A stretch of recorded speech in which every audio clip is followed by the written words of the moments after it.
Hindi ako matatahimik hanggang hindi ko to pinapapasadahan sa inyo. Oh, kailangan ko itong papasadahan sa inyo. Sino ba naman ang matatahimik dito?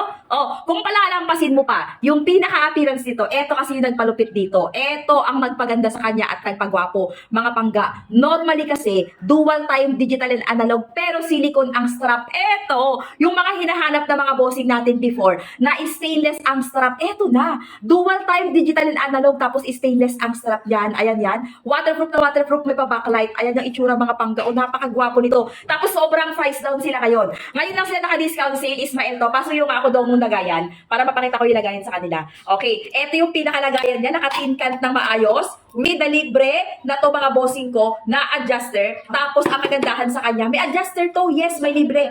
Oo, may libre siya adjuster. Libre adjuster to. Pagkatapos may warranty pa. Naka-tin ka ng mabuti kaya safe na safe yung relo nyo. Tapos ang galawan din, napakagwapo. Ito yung pinakalock niya ha, from Ismael brand to. Dalian nyo na. Dahil once na matapos yung sale out nito, beb, manghihinayang ka talaga. Pag suot-suot yung relo mga beb, ayan.